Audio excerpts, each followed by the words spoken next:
प्रज्ञा प्रवाह चैनल में विकास जी का स्वागत है। अपने नाम के अनुरूप ये निरंतर विकास कर रहे हैं। भारतीय संविधान के फंडामेंटल ड्यूटीज में ये कहा गया है कि भारत के प्रत्येक नागरिक को अपने प्रयास के द्वारा निरंतर उत्कर्ष की ओर बढ़ने का प्रयास करना चाहिए और निश्चित रूप से विकास जी ने उसको पूरी तरह से आत्मसात किया है। पिछली बार यह इसी परिवार में आए थे, तब नायब तहसीलदार के रूप में इनका सिलेक्शन हुआ था। इस बार इनका सीधे promotion, out of term promotion, हमने बधाई संदेश में कहा भी था, out of term promotion deputy collector के रूप में हुआ है। विकास जी, आपकी इस बड़ी उपलब्धि के लिए ढेर सारी बधाइयाँ। धन्यवाद सर। और भविष्य के लिए अब यह जो अभी हमने चीज कही है कि निरंतर उत्कर्ष की ओर बढ़ने का प्रयास कर रहे हैं, तो अभी इस पड़ाव को यहाँ रुकना नहीं है। डिप्टी कलेक्टर से कौन सी यात्रा तय करेंगे? आईपीएस की। अच्छा, बहुत सही। मतलब कलेक्टर के लिए नहीं बल्कि आईपीएस के लिए। ठीक है, बहुत बढ़िया। आपका जो बॉडी लैंग्वेज है और भगवान ने जो संरचना दी है वो आईपीएस वाली है, ताकि कोई खूंखार अपराधी या कोई भी व्यक्ति आए तो देख करके चला जाए कि नहीं ठीक है, चलो चलो भागो। तो यह निश्चित रूप से यह गौरवपूर्ण क्षण आएगा। मुझे अच्छी तरह से याद है कि पिछली बार जब यहाँ पर बैठे थे तो ये संकल्प लिए थे कि नहीं सर, अगली बार निश्चित रूप से मैं डिप्टी कलेक्टर के रूप में पूरी अपनी कोशिश करूंगा, और आपने पूरी कोशिश की और फिर से यहाँ पर आए हैं। तो जो लोग पिछला वीडियो देखे होंगे वो आपकी इस यात्रा के बारे में जानते ही होंगे, लेकिन फिर भी हम संक्षेप में जानना चाहेंगे कि आपका जो एजुकेशनल बैकग्राउंड रहा है, जो फैमिली बैकग्राउंड रहा है, कैसे विकास ने एक नन्हे मुन्ने बालक से और आज एक डिप्टी कलेक्टर की यात्रा तय की, इसको बताइए। मेरा स्कूलिंग बैकग्राउंड में गवर्नमेंट इंटर कॉलेज प्रयागराज से 6 से 12th हुआ है। उसके बाद IIIT ग्वालियर से BTech plus MTech information technology में। उसके बाद मैं 1 साल दिल्ली में रह के तैयारी किया। कोरोना के बाद मैं इलाहाबाद चलाया, फिर यहाँ से सेल्फ स्टडी कर रहा हूँ और सर के माध्यम से प्रज्ञा प्रवाह चैनल से मैं हिंदी और इसे पे फोकस किया था। जी जी जी। तो आप प्रयागराज की धरती के लाल हैं। जीआईसी गवर्नमेंट इंटर कॉलेज बहुत प्रतिष्ठित कॉलेज यहाँ का रहा हुआ करता था, और तो वहाँ से किया। उसके बाद फिर आप बीटेक और एमटेक की हो गए। ये केवल मेरा प्रश्न नहीं है बल्कि आपसे इंटरव्यू में पूछा गया होगा। जब आप आईएएस में इंटरव्यू देने जाएंगे, जो आपका लक्ष्य है आईपीएस का, तो वहाँ भी पूछा जाएगा कि आपने इतना संसाधन समय वहाँ पर बीटेक और एमटेक में खर्च किया, फिर इधर क्यों आ रहे हैं? तो क्यों उधर से फिर इधर क्यों आए? इंजीनियर के रूप में क्यों नहीं स्थापित हुए? नहीं, शुरू में तो कॉलेज में तो कोई प्लान ऐसा था नहीं। लास्ट ईयर में मतलब कि ये प्लान बना सिविल सर्विस आने की ओर। जैसे मम्मी पापा का सपना था कि ऑफिसर बने। मेरा तो कोई उतना रुझान नहीं था शुरू में इंजीनियरिंग में। मुझे तो फॉरेन में जाना था जॉब करने, लेकिन अच्छा, हाँ, लास्ट ईयर में ऐसे ही मूड बन गया तो तैयारी करने चले बस।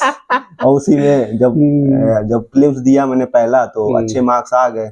कुछ ही मार्क्स से प्रीलिम्स नहीं हुआ था पहला वाला, तो इसलिए मैंने कंटिन्यू किया अपनी जर्नी। बिल्कुल, ये बिल्कुल डायनेमिक पर्सनालिटी को दर्शाता है। अन्ना हजारे के संदर्भ में कहा जाता तो पहले इसमें चूंकि आपके पिताजी अभी हम लोग जब चर्चा कर रहे थे तो तथ्य प्रकाश में आया था कि पिताजी रेलवे विभाग से जुड़े हुए हैं।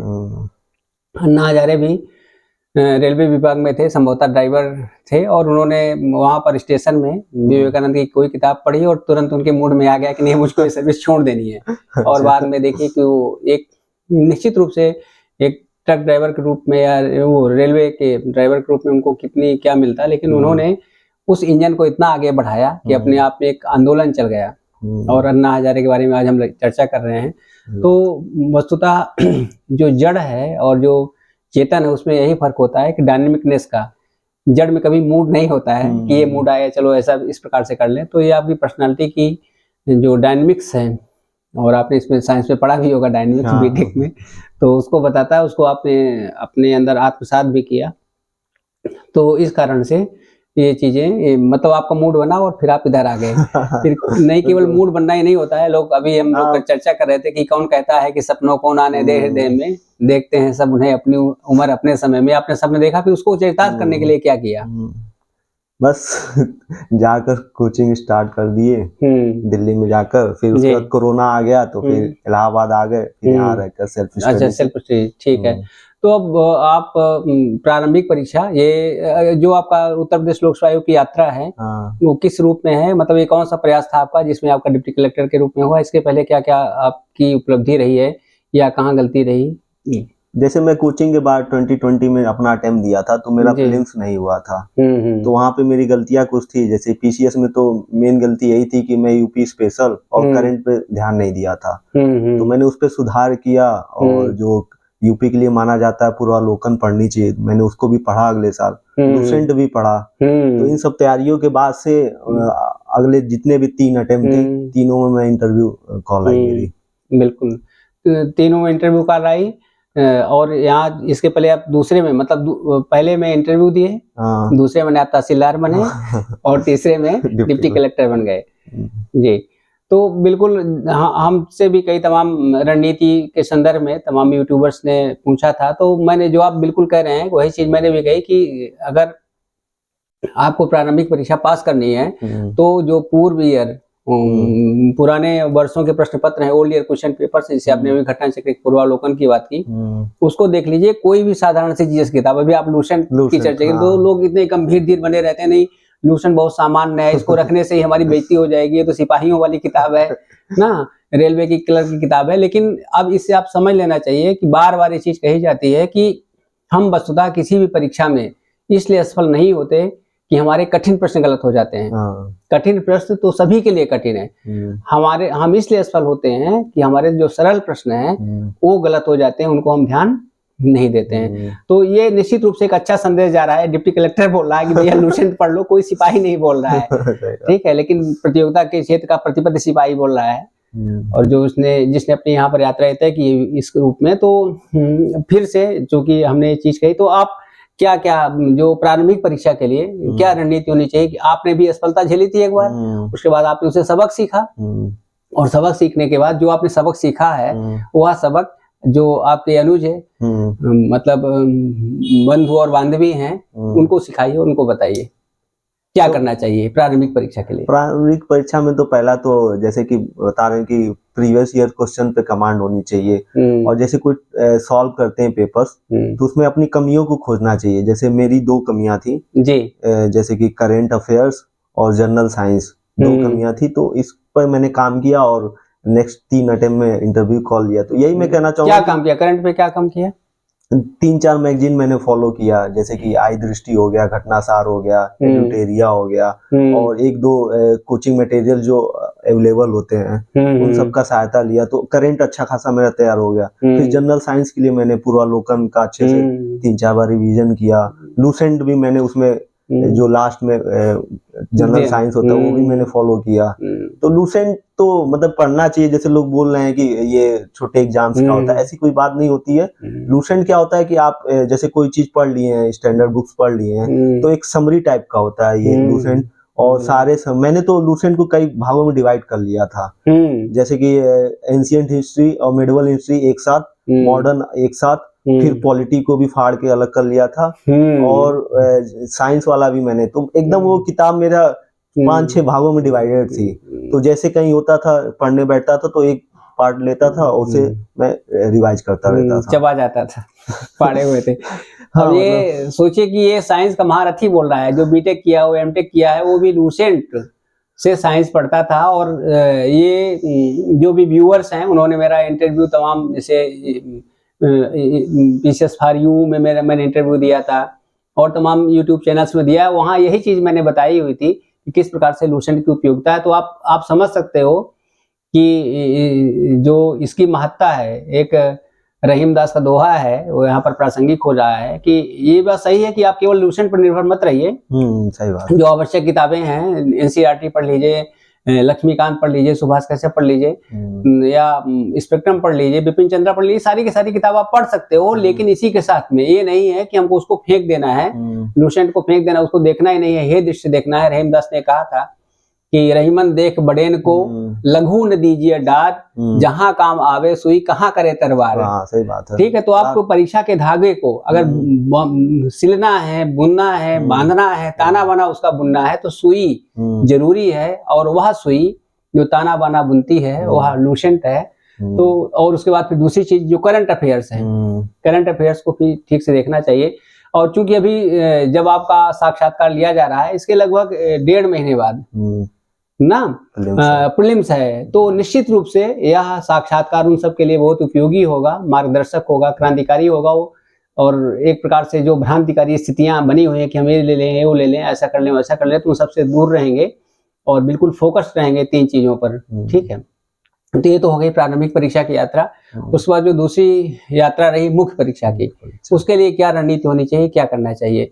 जीएस में अब तो चूंकि सब्जेक्ट हट गया है यूपी में, तो नया सब्जेक्ट जुड़ा था, उसके संदर्भ में मैं जानना चाहूंगा। जो 5वां और 6ठा है उसको लेकर के तमाम लोग परेशान रहते थे, अभी भी लगता है, तो इसको बताइए। उसके बाद फिर अगला पड़ाव जो सामान्य हिंदी और निबंध का, उसके बारे में हम चर्चा करेंगे।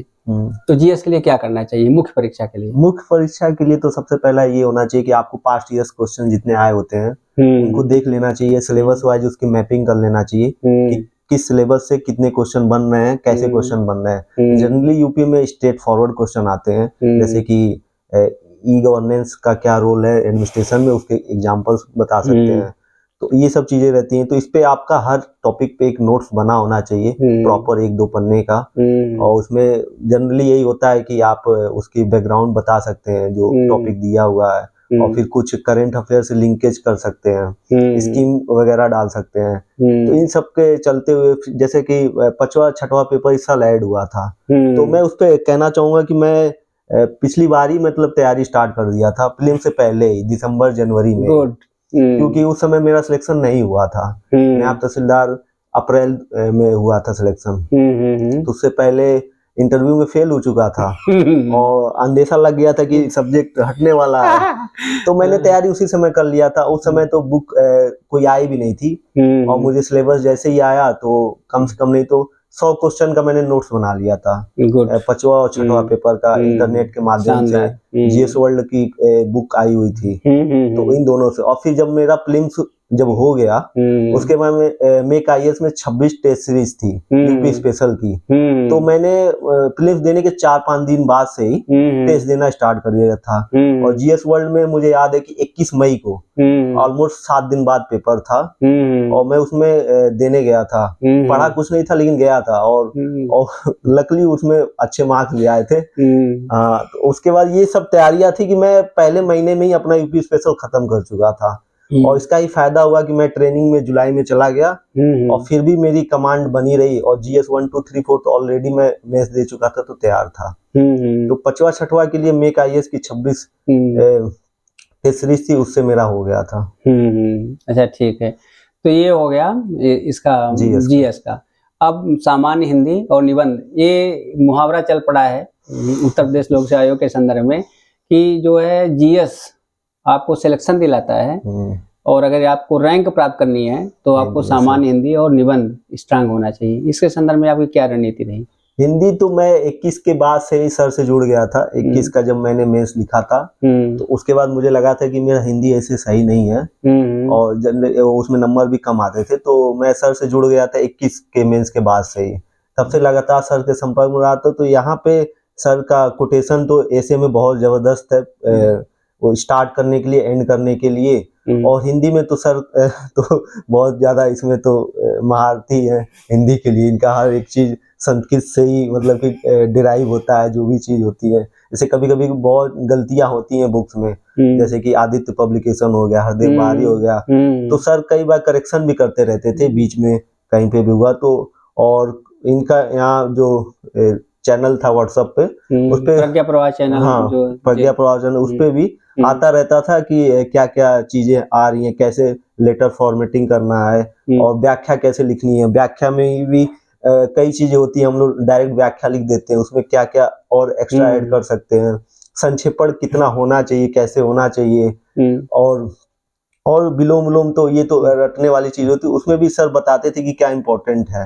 तो काफी इनका रोल रहता था कि किस डायरेक्शन में तैयारी करें हिंदी और निबंध में। तो सर इसमें बहुत बढ़िया से गाइड करते थे। निश्चित रूप से अभी आपने चर्चा की तो मुझे अच्छी तरह से याद है 2021 में हमारे ऑफिस के पास में आप जो भूतपूर्व पिछले उसमें डिप्टी एसपी तो यादव जी, हम लोग वहीं पर एक झोपड़ी नुमा चाय की दुकान रहती थी, दोनों लोग पीते थे और वहीं पे हम जो है रहते थे। और ये दोनों लगता था कि हम लोग जैसे चाय पे चर्चा है हाँ, चाय पर चर्चा। तो चाय पर चर्चा होती रहती। तो उसी में याद है मुझे कि एक वह स्त्री जो सूर्य को ना देखे, तो तमाम पुस्तकों में, अभी आपने जिन पुस्तकों का नाम लिया उनमें से अधिकांश में असूर्यम यस्या लिखा है, हाँ, ठीक है। तो हमने वहां पर समझाया भी था, आपको याद होगा कि सूर्य तो ठीक है, पश्या पश्यति, अपश्या, हाँ पश्यति है, पश्यति माने होता है देखना, जो सूर्यम पश्यति, जो सूर्य को देखे सूर्यम पश्या, और जो न देखे असूर्यम पश्या।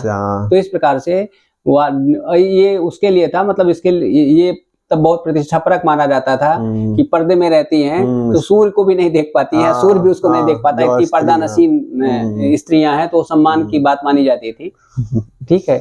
या इस प्रकार से तमाम इस प्रकार की मिलती हैं चीजें। तो ये चीजें वहां पर समझाई जाती थी और ढेर सारे उदाहरणों के द्वारा, जैसे जिसका आदि और अंत ना हो, अनाद्यांत शब्द गीता का है, अनादि और अंत, मतलब आदि और अंत, और ना हो तो अन जुड़ गया, माने ना हो, अनाद्यांत, ठीक है।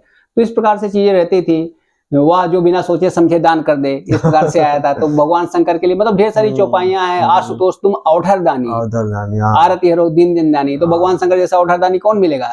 उनकी सोने की लंका दे दिए रावण को, ठीक है। अपना उनके बारे में कहा जाता है कि धन धन भोलेनाथ महादेव, कौड़ी नहीं खजाने में, 3 लोग दुनिया में बसा, खुद आप बसा वीराने में, है ना, खुद अपना वीरान पे रह रहे हैं, जंगल में रह रहे हैं। तो इस प्रकार से जो आशुतोष जो तुरंत संतुष्ट हो जाए, तो ये सारे के सारे शब्द जो हमारी धर्म ग्रंथ हैं, जो किताबें हैं, पुस्तकें हैं, तो उसमें हैं। अभी मुझे याद आ रहा था जब आपने कहा कि पुराने प्रश्न पत्रों को देखना चाहिए, तो ये धर्म ग्रंथ और धार्मिक संस्कृति से याद आया कि जो हमारी संस्कृति है वो कहती है पूर्वजों का आदर करो। तो ये जो पुराने प्रश्न पत्र हैं, ये हमारे माँ बाप हैं, पूर्वज जैसे। और अभी कॉन्स्टिट्यूशन की हम लोग चर्चा कर रहे थे, उसमें ये भी है कि जो हमारी विरासत उसको हृदय में संजो के रखो। तो प्रतियोगियों के लिए यही संदेश है कि जो उनकी विरासत क्या है, उनकी विरासत है ओल्ड ईयर क्वेश्चन पेपर्स, ठीक है, पास्ट ईयर क्वेश्चन पेपर्स। उन्हें आपको बिल्कुल अपने हृदय में संजो करके रखना है, और हृदय में नहीं बल्कि दिमाग में भी ले जाना है, ताकि वहां पर ठीक से कलम चले, चाहे प्रारंभिक परीक्षा हो, चाहे मुख्य परीक्षा हो। और वस्तुतः इसके पीछे रणनीति यही रहती है। आप ये मत सोचिए अरे यूपी लोक सेवा तो दोहरा देता है, आईएएस दोहरा देता है, दोहराता नहीं है। आप प्रशासनिक अधिकारी बनने जा रहे हो, तो आपको बताना चाहता है कि इसके पहले जो आपके पूर्वाधिकारी हैं, उन्होंने जो निर्णय लिया था, उन्होंने जिस प्रकार से उसके संदर्भ में काम किया था।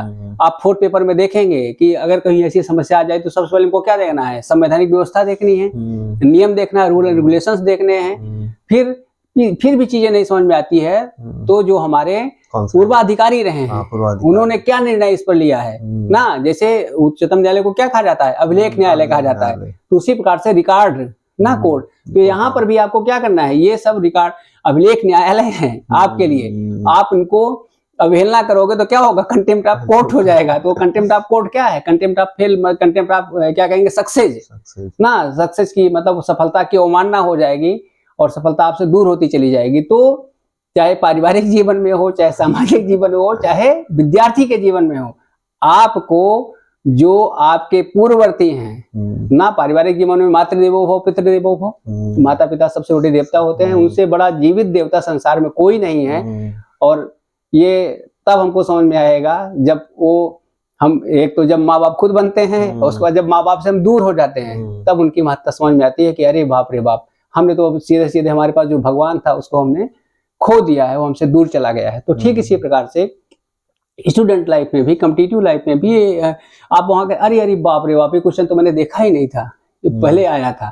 तो बिल्कुल आप उनको उतना ही रिगार्ड पे करिए जितना कि हम अपने पूर्वजों को पे करते हैं। तो निश्चित रूप से वह पूर्वज आपको आशीर्वादित करेंगे सफलता के रूप में। प्रारंभिक परीक्षा, मुख्य परीक्षा भी, आप इंटरव्यू के बारे में चर्चा कर रहे थे, हम लोग चर्चा कर रहे थे, तो उसमें आपने बताया कि पूछे प्रशासनिक अधिकारियों क्या गुण होते हैं। ये प्रश्न जब से प्रशासनिक व्यवस्था शुरू हुई है, हमको लगता है कार्नवालिस को सिविल सेवाओं का यहाँ पर जन्मदाता माना जाता है, उसी को माना जाता है, ठीक है। तो तब से लेकर के, या जिसको भी माना जाता होगा, तब से लेकर के अभी तक ये प्रश्न बिल्कुल पूछा जाता रहा है, ठीक है, कि प्रशासनिक अधिकारियों में क्या गुण होना चाहिए, हम तुमको क्यों बना दें।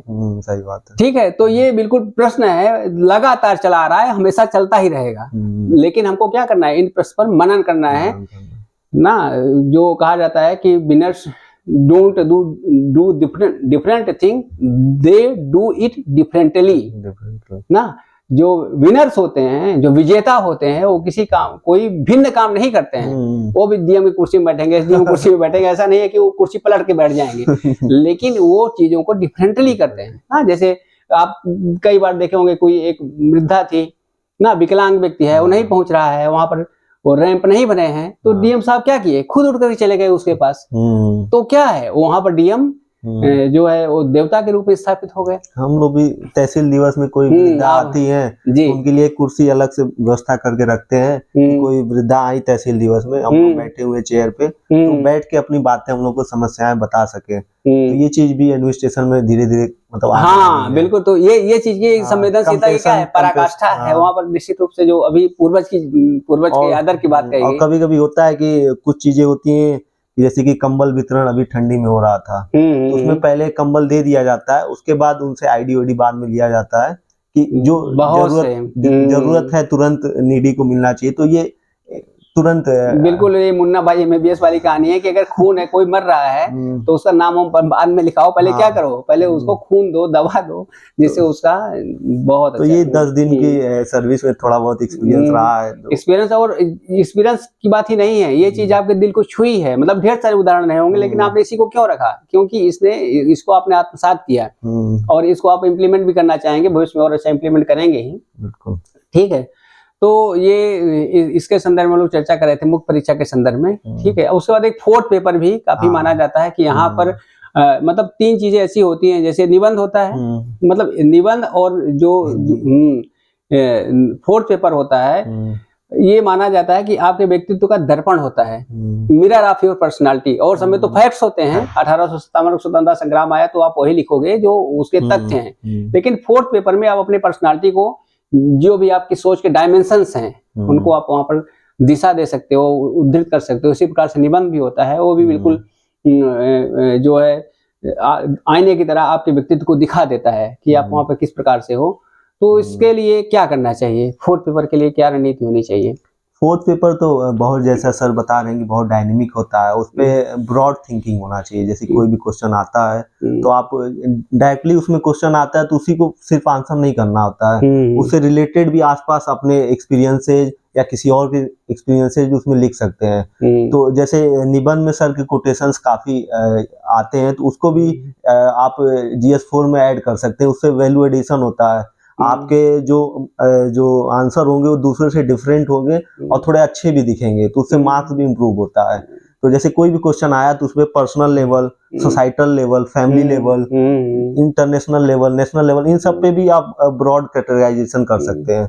इससे तो GS4 मतलब ये है कि कोई इसका फिक्स आंसर नहीं होता है, ये तो बहुत ही डायनेमिक है, तो इसको अपने हिसाब से जी बिल्कुल, निश्चित रूप से। जैसे अभी आपने बात की कोटेशंस की, तो मुझे याद आ गया साहित्य और नैतिक मूल्य, इस पे निबंध है प्रज्ञा प्रवाह में, और ये प्रज्ञा प्रवाह एक अपनी उस विरासत को अभी तक बचाया हुआ कि जब से लेकर स्थापना हुई तब से लेकर अभी तक आप देखे होंगे। आप ही खुद बताइए क्या स्थिति रही है निबंधों के आकलन के संदर्भ में।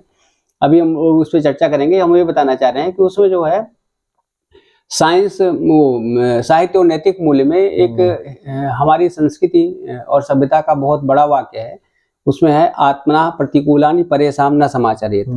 ठीक है, डॉक्टर राधा कृष्णन ने, हिरण्या ने इसको कहा है गोल्डन पाथ ऑफ लाइफ ना, golden statement of ethics, golden standard of ethics, मतलब नैतिकता का स्वर्णिम सूत्र है ये, कि जो चीज हमें ना अच्छी लगे उसे हमें दूसरे से नहीं करना चाहिए। ठीक है, ये क्या है, सिंपैथी और इम्पैथी जो हमेशा पूछा जाता है, तो उसके लिए क्या है, अगर आप वाकई में इम्पैथी है तो इम्पैथी का मतलब अपने आप को प्रोजेक्ट करो वहां पे।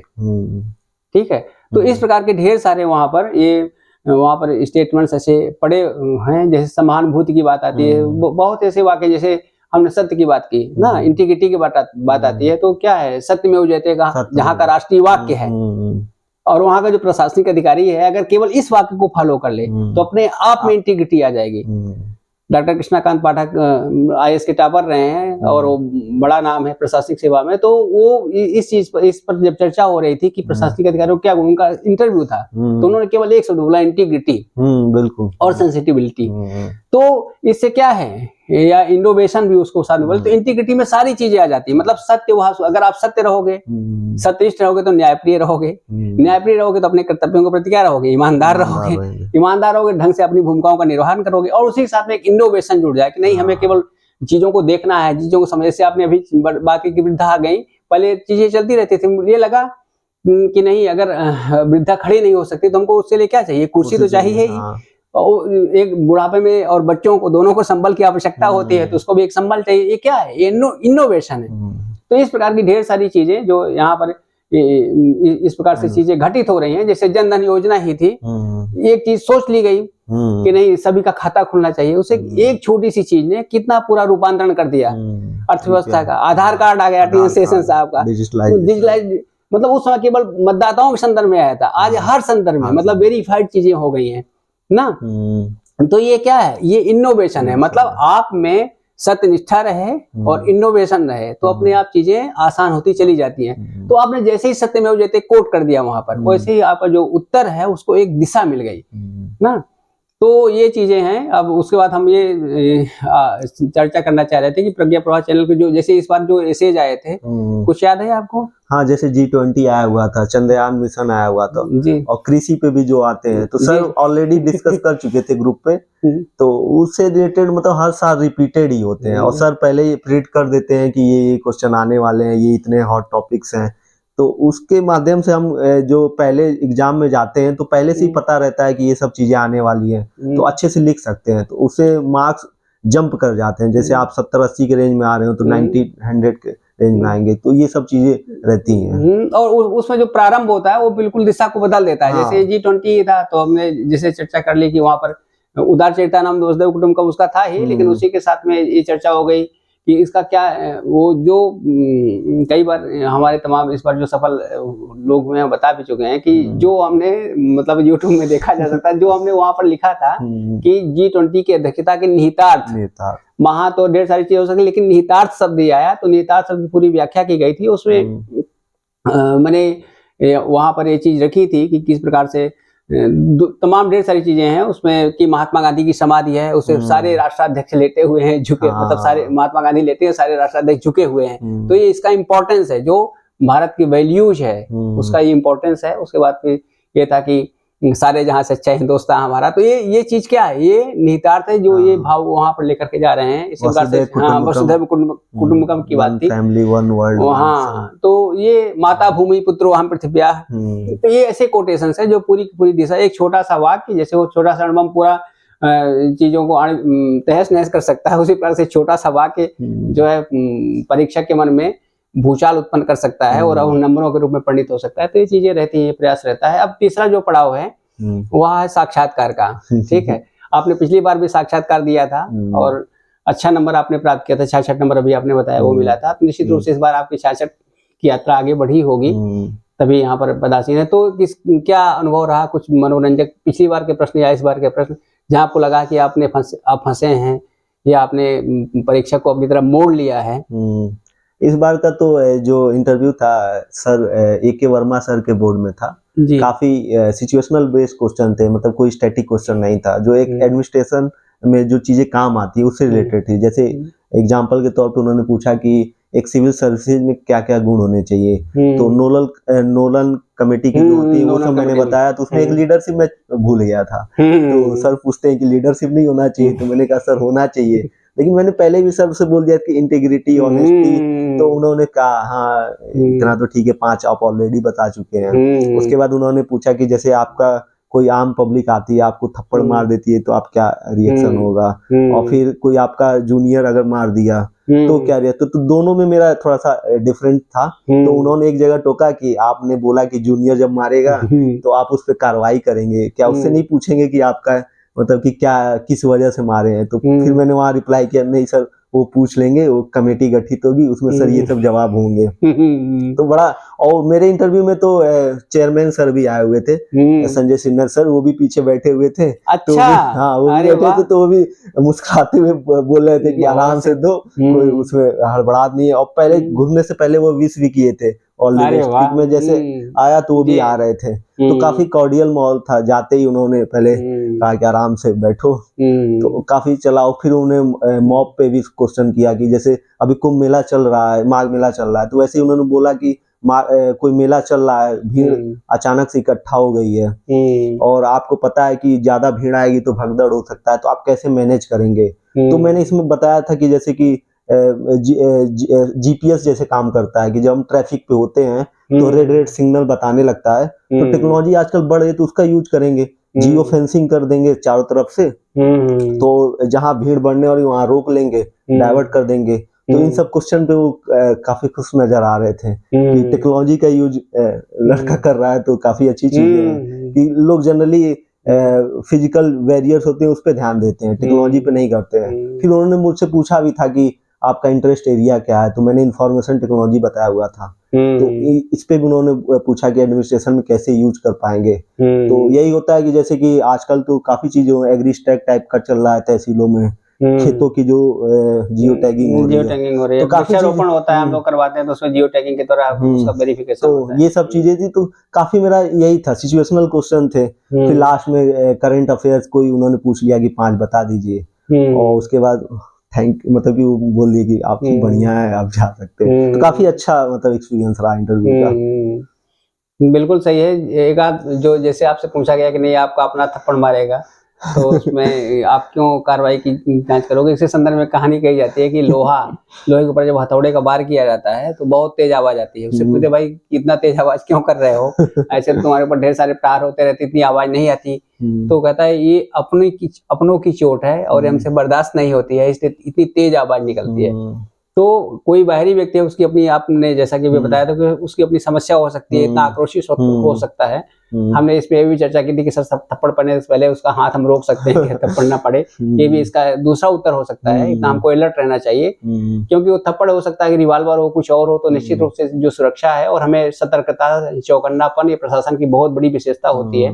अभी हमने आपसे चर्चा की थी कि वहां पर बनारस के डीएम थे, उसी समय मुख्यमंत्री जी को कोई बिल्कुल वो देने जा रहा था। हाँ, तो बिल्कुल उसको जैसे देखे कि वो बढ़ रहा है और उसके बढ़ने के पहले उसको खींच ले गए और सीधे पुलिस को और सुपुर्द किया। वहां पर उनको जो इंतजाम होता है पुलिस जो किया जाता है वो किया भी गया, हमको अलग की बात है, लेकिन हमें ये सतर्कता होनी चाहिए। तो विकास जी बहुत अच्छा लगा। अभी आप आईटी सेल की बात कर रहे थे, मुझे लगता है कि बोर्ड को पता नहीं होगा कि आईटी का महारथी बैठा हुआ है, इसलिए सारी चीजें बीटेक एमटेक सारी चीज किया हुआ है। लेकिन यही चीज होती है, हमें जो सीखनी है कि एक होता है कि गधा होता है, उसके ऊपर चाहे सोना लाद दो, चाहे रुई लाद दो, चाहे नमक का बोझा लाद दो, बस अपना चलता चला जाएगा। दूसरा व्यक्ति होता है कि नहीं यूज करना। हाँ, हंस है तो उसके पास है तो क्या करेगा, निर्शील विवेक करेगा कि इसको कहाँ पर इम्प्लीमेंट करना है। तो यही है हमारे नॉलेज का मतलब, यही है कि हमें गधे की तरह ढोना नहीं है, बल्कि अवसर आने पर उसका प्रयोग करना है। आपको यहाँ पर अवसर मिला, आपने तुरंत उसको क्या किया, प्रकट किया, इम्प्लीमेंट किया। और यही प्रशासन की भी अपेक्षा होती है कि आपका जो नॉलेज है उसको आप कैसे इम्प्लीमेंट करोगे, तभी डायनेमिक्स आएगी, तभी गतिशीलता आएगी प्रशासन में, तभी प्रशासन में इनोवेशन होगा। नहीं चीजें ऐसी जो कहते हो रुकी ही पड़ी रहेंगी। तो अभी चर्चा भी हुई थी कि जड़ता में और मानवता में यही फर्क है कि मानव निरंतर गतिमान रहता है, आपके नाम की तरह विकासमान रहता है। ठीक, तो अभी जो ये बात हुई कि अगला जो विकास यहाँ पर आएगा, जैसे पिछली बार आप संकल्प लेकर गए थे, तो मैं कोशिश करता हूँ कि जहाँ पर भी संभावनाएं, हमने अरिस्टोटल को पढ़ा है, उसकी एक बहुत अच्छी पंक्ति इंटेलेकी वह अवस्था होती है, वो कहता है यूनिवर्स में प्रत्येक वस्तु में, व्यक्ति में इंटेलेकी है। इंटेलेकी मतलब होता है निरंतर आगे बढ़ने की तड़प।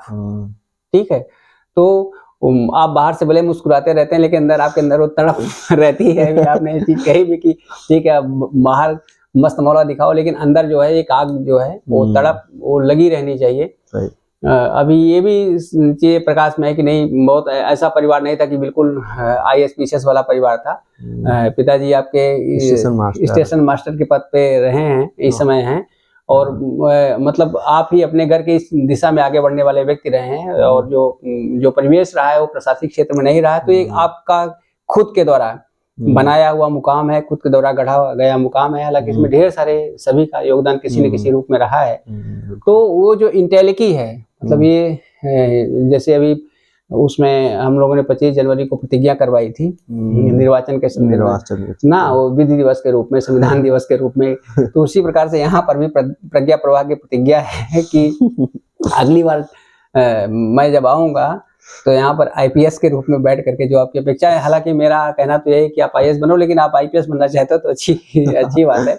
मैं तो उस उत्तरोत्तर विकास की दृष्टि से बोल रहा हूँ, लेकिन अब कमिश्नरी प्रणाली ये लागू हो गई। उसके बाद दूसरी बात, वर्दी अपने आप में एक वर्दी होती है, योग्यता होती है और गौरव की बात होती है। अभी आपके ही साथ के आपके साथी थे बसंत जी, उनकी डिप्टी एसपी रैंक 3 आई है और लगभग अंतिम प्रयास एक प्रयास मतलब दूसरा अंतिम दूसरा प्रयास था। अच्छा। और निश्चित रूप से वो सफलता बहुत बड़ी सफलता है। तो मैंने उनको जब मेरे पास उन्होंने मैसेज भेजा, ग्रुप में आपने पढ़ा भी होगा, तो हमने वो चीज लिखी थी कि संसार में 2 ही पावरफुल लोग हैं, एक परमात्मा और दूसरा भारतीय पुलिस ना। तो जो चाहे सो कर सकते हैं, तो मतलब सकारात्मक कर सकते हैं। तो निश्चित रूप से वर्दी में बहुत पावर होती है। मेरी पूरी की पूरी शुभकामनाएं हैं कि आप जब आगे आए तो मेरा विकास बिल्कुल इसी प्रकार से आए और फिर एक जो तमगा होता है यहाँ पर लगा हुआ भविष्य में वो लेकर के आए। और एक काफी चर्चा में आया था फेसबुक में कि एक पिता थे, उनकी बेटी आईपीएस हुई थी, वो सब इंस्पेक्टर थे संभवतः, तो उन्होंने उसको सैल्यूट किया अपनी वर्दी में। तो मैं भी चाहता हूँ कि आप आओ मेरे पास और मैं आपको बिल्कुल सैल्यूट करूं। तो इसी शुभकामना के साथ आप आगे बढ़ें, निरंतर विकास मान रहे हैं। बहुत बहुत आभार। आप इसको किया, बहुत बहुत आभार।